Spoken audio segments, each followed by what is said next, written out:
કે માનો કે આ પાવડર નહીં મળતે આ મરી જતે. અરે શું થતે? મરી જતે. એવું તમે કેવી રીતના કહી? કેમ કે એની હાલત જ બહુ ખરાબ થઈ ગયેલી હતી.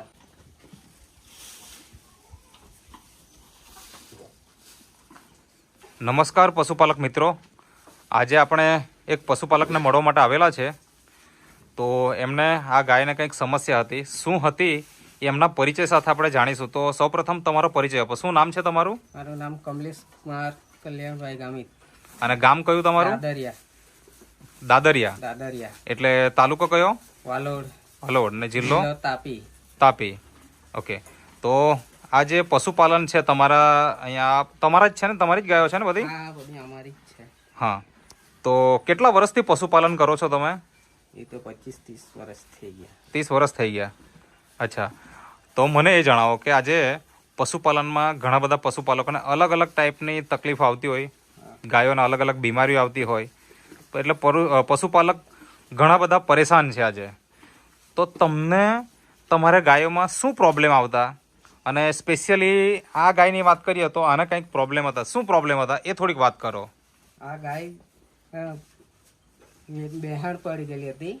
બેહાણે આવી ગયેલી? હા. એટલે ઊભી નહીં થવાય? ઊભી નહીં થતી હતી. હા. અચ્છા. હવે આ ગાય એકચ્યુઅલી તમારા ઘરની જ ગાય છે કે વેચાતી લાવેલા? હા, અમે વેચાતી લઈ આવેલા. કેટલામાં લાવેલા? એ 15,000. અચ્છા.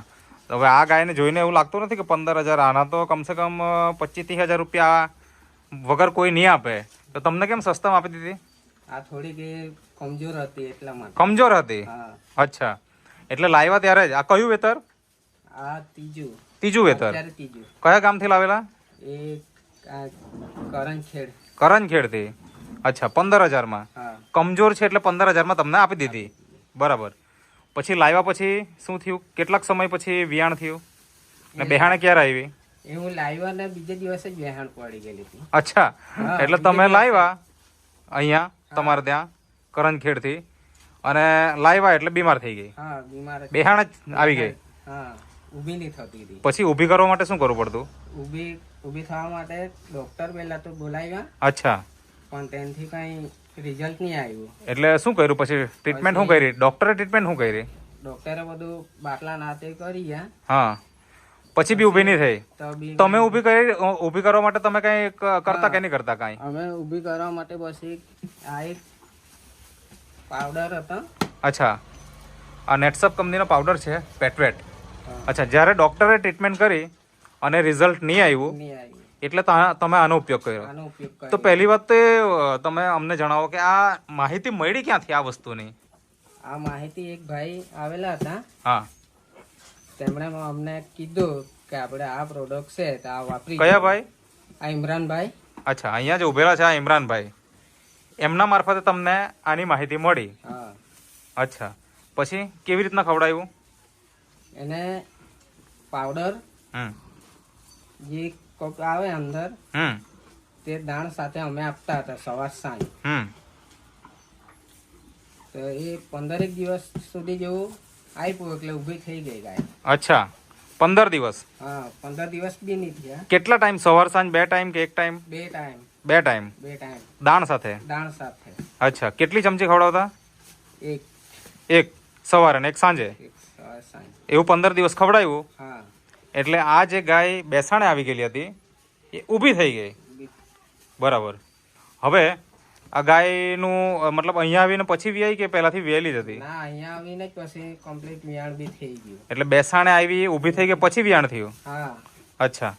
તો જ્યારે ત્યાં આગળથી લાવ્યા ત્યારે કેટલું દૂધ આપે એવું કહેતા હતા એ લોકો? એ લોકો દૂધનું તો કઈ હરખું કઈ કીધું નહીં કીધું? હા. ગાય લઈ જાય તો સારું એમ થઈ ગયું એ લોકોને. એવું જ. અત્યારે કેટલું દૂધ આપે? અત્યારે આપતી છે 3 લીટર જેવું આપતી છે અત્યારે. એક ટાઈમ? હા, એક ટાઈમ. સવાર સાંજ મળીને કેટલું? 6 લીટર. 6 લીટર. અચ્છા. એ તો હજુ કમજોર હતી એટલે એના લીધે હા. હજી દૂધ વધે. હજી દૂધ વધશે? હા. આ બેસાણ આવેલી ને ઊભી થઈ ગઈ અત્યારે હા. તો કેટલોક સમય થયો? કેટલાક સમય પહેલાની વાત આ બેહાણ આવી ગયેલી ને? એ લગભગ મહિનો થયો નહીં થયો એટલું. મહિનો થયો? મહિનો થયો નહીં થયો?